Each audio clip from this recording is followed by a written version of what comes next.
Our first presentation today comes from from Judge Paul Freed with the Fayette County Superior Court.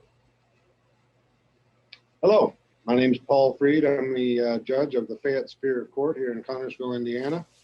And I'm glad to speak to you today on the very important and leading social. Hello, my name is Paul Freed. I'm the judge of the Fayette Superior Court here in Connersville, Indiana. And I'm glad to speak to you today on the very important and leading social topic of the day, in my opinion, and that is our drug problem here, particularly here in Fayette County. And I know many of the counties throughout the state of Indiana have very similar issues. Here in Fayette County, we have a problem-solving court. We do have a Fayette County Drug Court, which was started by me approximately 2 years ago at this time. It's been very successful so far. We have 6 graduates of the program who are doing quite well now, having finished. That was the first graduating class. And those all are employed. All of those individuals are employed. None have been rearrested. And we're very happy to say that. We have had a few fail, of course. You're not going to be able to address every single individual every time with 100% success. We understand that before we began.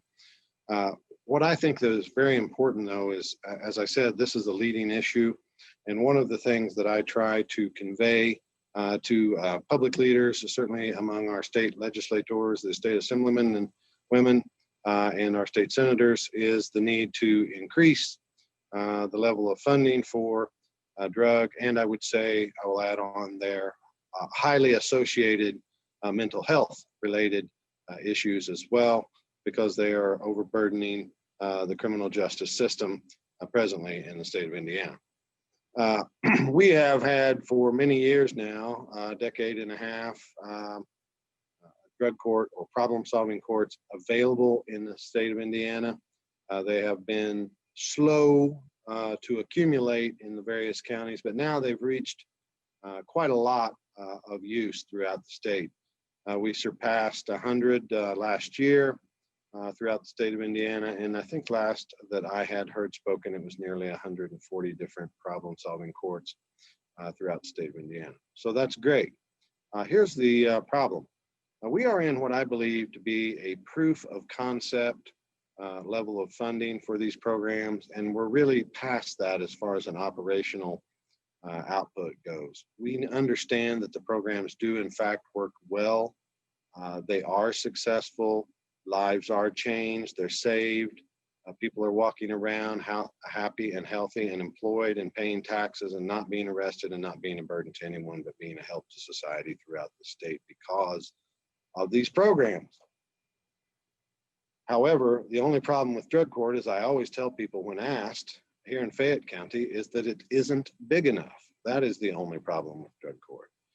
We have only 1 employee because that's all that we can afford with the funding we have. And I think it's critical that we expand this program, which is very successful already, so that the size of the solution meets the size of the problem, which is always a #1 issue in any public policy determination. The size of the solution must meet the size of the problem. And presently, I don't think we do that. I feel that we're at this point in a sticking phase with drug court and other rehabilitative programming in the state. We did get the attention in a very much a bipartisan effort in an era when we can all agree on one thing, is that no one can seem to agree on anything. There is this one level of agreement, it seems very, very bipartisan for a decade or more now here in the state of Indiana, that this drug problem has to be addressed. And they did with grant funding for the drug court program. But again, I think that needs to be moved out of a trial phase level of funding, a proof of concept level of funding, because the operations of these courts have been already proven. We need to get into sizing and scaling these programs to a level where they can really make a layperson on the street understand that we are being effective at diminishing drug use in our community. And I think that's possible.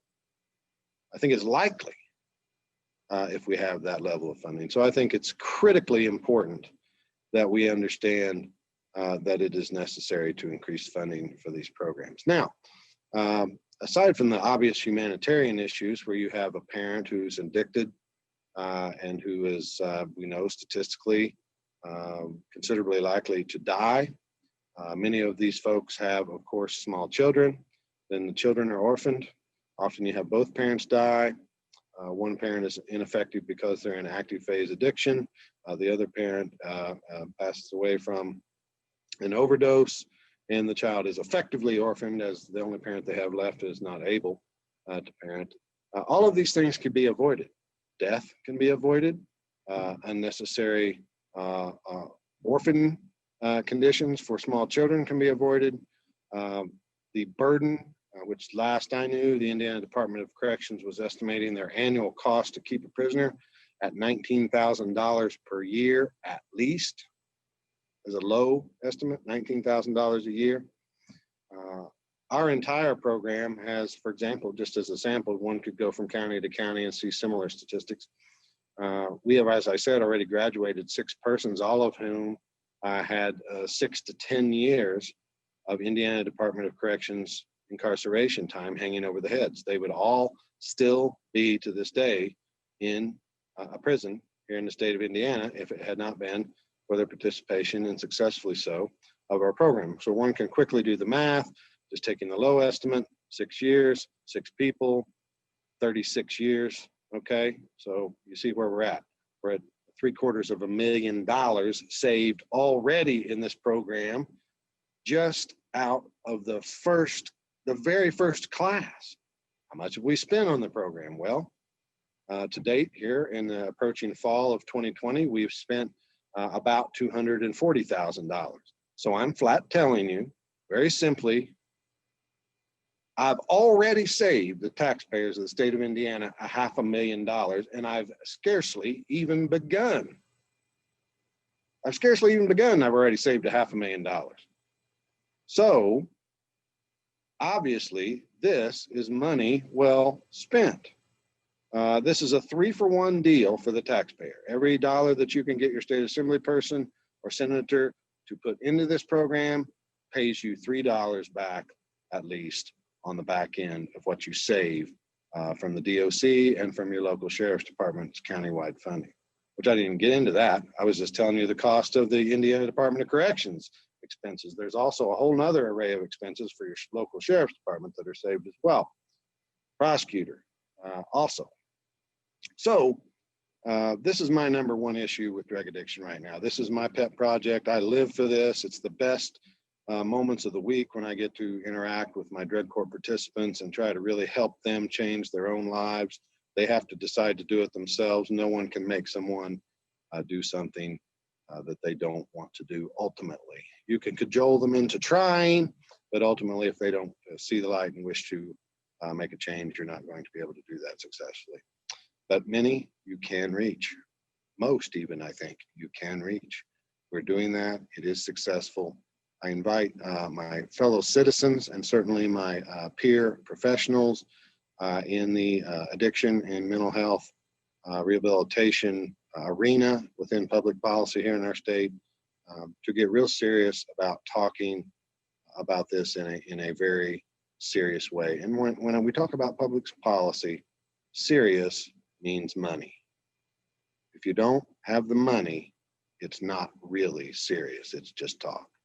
Okay, we need more funding, and every dollar spent saves money. I want to emphasize this to the listener. These programs and others, not just the problem-solving courts that are administered through the Supreme Court's auspices, other programs as well. And there's not time in this speech for a whole nother branch of this discussion, but also mental health issues are highly related to addiction. And we could do a lot better in that regard too, and empty our jails of people who simply have mental health issues and are not really innately criminal in nature. So that's another great savings element. These programs are worthy, and I hope you join me in expressing your views that is so, and we can do better. We're doing well, and we'll do even better if we can join together in this effort. Thank you very much.